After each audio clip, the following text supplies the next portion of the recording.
Are you trying to figure out the different parts of your sewing machine and what they do?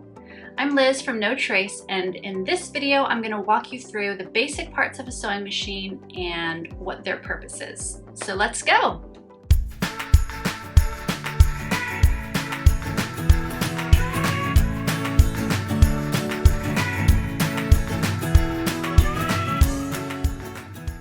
I'm going to divide the different parts of a sewing machine into 3 general sections because that helps me organize the information better. There's nothing scientific about this, it's just one helpful way to think about your sewing machine. The first part is all the parts that make the machine go. The second part we're going to talk about is the needle and bobbin area down here. And then the third part we're going to talk about is the top thread area up here and all the stuff that's going on around there. Alright, so obviously one of the first parts you're going to need to find is the power switch, which is usually on the side of your machine. You just turn it on, off, and then on again. The second really important part of your machine for making it go is your foot controller or pedal. And this is on the ground at your feet, and in order to make the machine sew, you push down with your foot. Now, another important part of making your machine go forward is your reverse button. So this machine and a lot of the more modern computerized machines will have a little reverse arrow button that you push to sew backwards. Sometimes it will be a switch that you hold down to go backwards, but every machine should have the capacity to go in reverse. The next part that helps your machine go and basically helps you sew is the presser foot.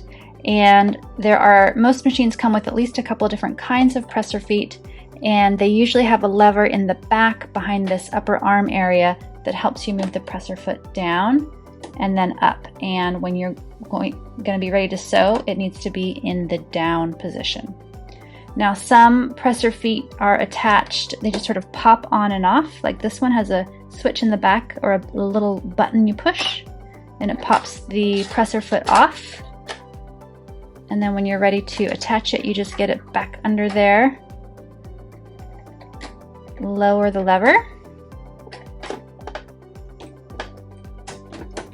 and then it's reattached. Sometimes the presser foot will come off at the shank, so you'll actually have to disconnect it up here. But most of the time, most modern machines, it comes off down here. The next part of the machine to think about is the hand wheel or the flywheel. This moves the needle up and down. So as you turn it, your needle goes up and down, and you generally want to turn it in the forward direction, not backwards. Okay, a couple other pieces to figure out how to get your machine going are the stitch selection dials. So your machine might have a dial that turns that lets you pick your stitch, or it might have a computerized screen with numbers to let you pick your stitch. So the default is generally the straight stitch, which is just a straight line. And most machines will also have a zigzag stitch option. And this machine has all kinds of other stitches as well. But the ones that you want to start with are generally the straight stitch, and then on occasion you'll need the zigzag stitch. And then your machine will also have a way to change the width of your stitch. So if you're making a zigzag, the width is how far across the fabric the stitches stretch or extend. And the other dial will be the stitch length. So how spaced down on your project do your stitches go?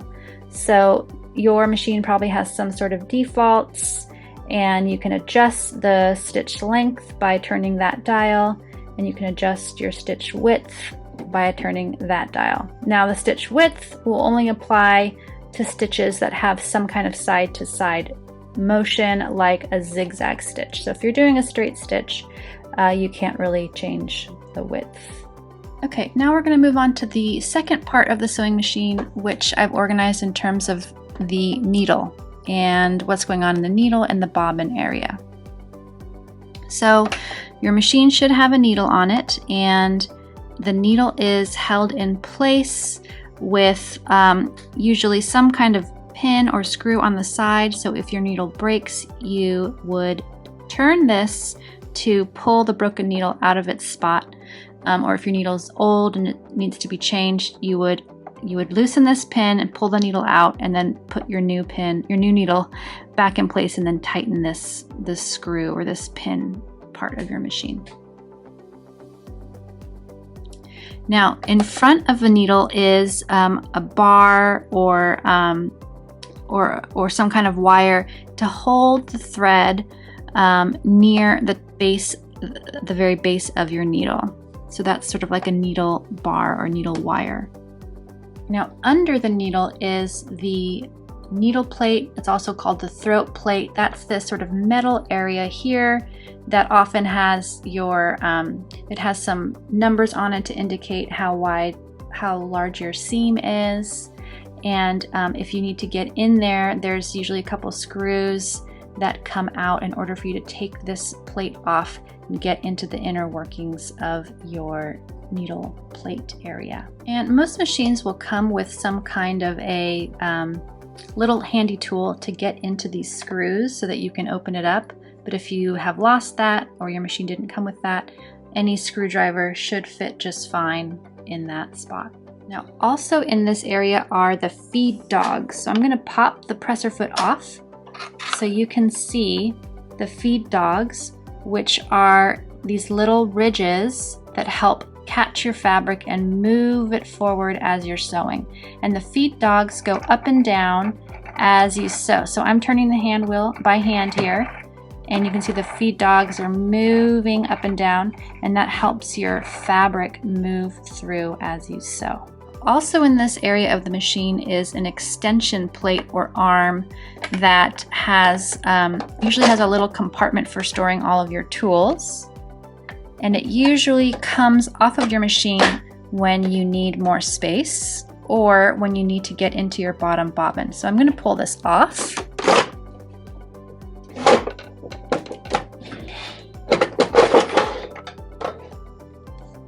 And with that gone, you can also see that this is usually an area where, let me see if I can zoom in for you. You can change the feed dogs. So usually you want your feed dogs to be there, but sometimes you're working with some fabrics and doing some projects, you want to lower your feed dogs. So this lets you take those feed dogs out of action while you sew. But normally you want them in. Okay, and another part of the machine in this area is the bottom bobbin. So sometimes the bottom bobbin is inserted from this area. There's a little opening here, and on my machine the bottom bobbin gets inserted right in this area, and it has a slide plate that goes over it, so you just pop it out to move that, and then you can get into your bottom bobbin. This one is empty. So this area, this type of bottom bobbin would be a top loading bottom bobbin, and some machines have a front loading bottom bobbin, which means it goes in right in this area. All right, so now we're moving into the third sort of general area of your sewing machine, which is the upper thread area. And let's first start by finding the bobbin winder and bobbin stopper. So all machines will have some kind of short post near the upper thread for you to wind your bobbin. So in order to do that, you put your empty bobbin onto that post, push it all the way down, and then you're going to take thread from your upper thread and thread it onto the bottom bobbin. Now your machine will have some kind of thread guides that'll get you from the upper thread over to the bobbin. Let me just cut this. So you want to take your thread and get it into the bobbin. It's going to have a little hole on each side. So you want to get your thread into that little hole and then get it on the bobbin winding post. And then sometimes you would, depending on the model of your machine, you'll push down on your foot pedal to wind your bottom bobbin, or there might be some kind of bobbin winding starter area where you push to get your bobbin winding up, and then This machine stops when it gets full, but if you're using your foot pedal, you just keep an eye on it, and as it gets full, then you would stop putting more thread on it. Okay, so then all you have to do is pull the bobbin off the post, and you're going to want to trim off that thread that we pulled through that little hole. And then you just separate it from the upper thread. So just snip it so that it's ready to go down below. So also in this area is the upper thread, obviously. This one is almost empty now. And there should be, most machines will have some kind of guides that show you where to take your upper thread. So this machine has little drawings, but other machines might have just like a little line that's painted on the top. But you want your thread to follow that line, and this one goes down and around like that. Another piece I want to mention of the upper thread area is the upper thread post. So sometimes the posts lie horizontally like that. Some machines the posts will lie vertically, but basically you want to get your upper thread in position, and some machines will have a little thread holder, so you want to add that to your post to help keep that thread in place so it's not jumping around as you sew. So these little guys kind of grip onto the post and keep your thread in position. Now these are called spool pins or spool holders or spool caps. Another important part of the upper thread area is the tension dial. So this controls how much tension you sew with. So how tight is that thread going to be as you sew? And usually there'll be some kind of auto setting or default setting. Sometimes it'll say auto, or it'll have like thick dashed lines to indicate this is sort of the default zone. And that's usually where you're going to want to sew. But as you tackle more advanced projects, you might find that you want to adjust that tension, and sometimes tension can start acting up, and so then you just adjust it on your dial. If the default setting isn't working well, then you can just increase the tension by moving towards the plus sign, or decrease the tension by moving towards the minus sign. So the tension dial actually controls tension discs, which are in this area of your machine. So when you thread your machine, you follow the threading guides, and you're going to go down into these cracks where the tension dials are, and you can't always see them, but that's where they are. Sometimes the way you thread is, depending on your machine, your thread might go into the left crack first and then up to the right. On this machine, you put it down into the right crack first and then up into the left. And one way that you know which crack to go into first is because you want to go into the crack that has the take-up lever last. Okay, so this little lever moves up and down as you sew, and that is where you want to put your thread right before you go down towards the needle and into the needle bar area. I hope this video helped you learn about the different parts of your sewing machine, and if you liked it, please give it a thumbs up and subscribe to the No Trace channel to be notified about all of our videos as they get released.